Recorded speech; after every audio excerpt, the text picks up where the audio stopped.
Before we start, please subscribe to our channel. Now, get ready as we are about to begin. Story 1. I was a huge Harry Potter fan, and when I saw a listing for the complete DVD box set on CRAIGSLIST, I knew I had to have it. The seller was a little odd, but I thought nothing of it at the time. I handed over the cash and eagerly brought the box set home, excited to rewatch all of my favorite films.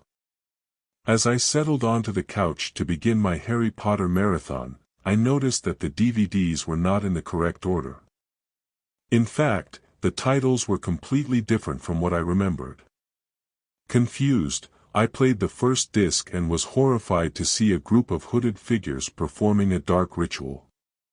I quickly turned off the TV, convinced that I had stumbled upon some kind of illegal activity. Despite my fear, I couldn't resist the urge to investigate further. I popped in the next DVD and was greeted by a series of disturbing images, including scenes of torture and mutilation. Each subsequent disc was worse than the last, and I soon realized that I had unwittingly purchased a collection of snuff films disguised as Harry Potter movies. As I frantically searched for the seller's information on CRAIGSLIST, I heard a knock at my door. It was the same man who had sold me the DVDs, and he was accompanied by a group of menacing individuals. I was paralyzed with fear as they cornered me, and I knew that I was about to become their next victim. Story 2. I had just moved into my new apartment and was in need of some furniture to fill the place up. I didn't have a lot of money to spend, so I turned to CRAIGSLIST to find some second-hand pieces. That's where I found it, the perfect couch for my living room. It was a gorgeous leather sectional, and the price was unbeatable. I messaged the seller and we arranged to meet later that day. When I arrived at their house, I noticed it was a bit run down and cluttered, but I shrugged it off and focused on the couch. It was even better in person, and I eagerly handed over the cash and loaded it into my car. When I got the couch home, I noticed a strange smell emanating from it. I thought it was just the musty scent of old furniture, but the longer I sat on it, the more the smell seemed to intensify.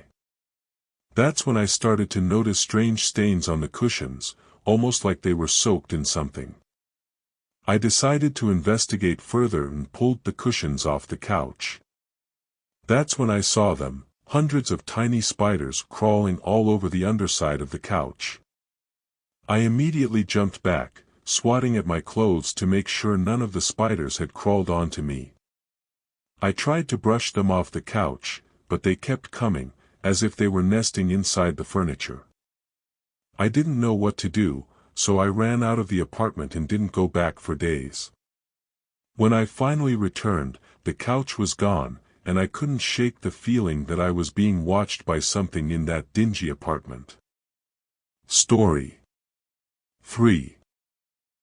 I've always been a bargain hunter, so when I saw a brand new TV for a fraction of the price on CRAIGSLIST, I knew I had to jump on the opportunity.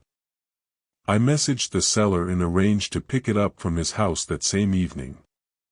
When I arrived, the seller was an older man with a strange look in his eyes. He was reluctant to let me in the house, but eventually relented and showed me the TV. It seemed too good to be true, but I couldn't pass up the deal. I took the TV home and set it up in my living room. But from the moment I turned it on, I felt a sense of unease. The picture quality was great, but something about it just felt off. That night, I started to have strange dreams. In them, I was being watched by someone, but every time I turned around, no one was there. I tried to shake it off as just my imagination, but the feeling persisted.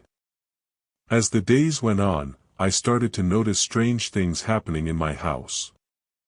Objects would move on their own, and I could hear whispering voices coming from the TV. But the strangest thing of all was the face that appeared on the screen when I turned it off. It was a twisted, demonic face that seemed to be staring directly at me. I tried to unplug the TV and get rid of it, but it wouldn't budge from its spot in the living room. The longer it stayed in my house, the more I felt like I was being consumed by the darkness that seemed to emanate from it. I knew I had to find a way to get rid of it before it was too late. Please subscribe and pick another video from our channel to watch next.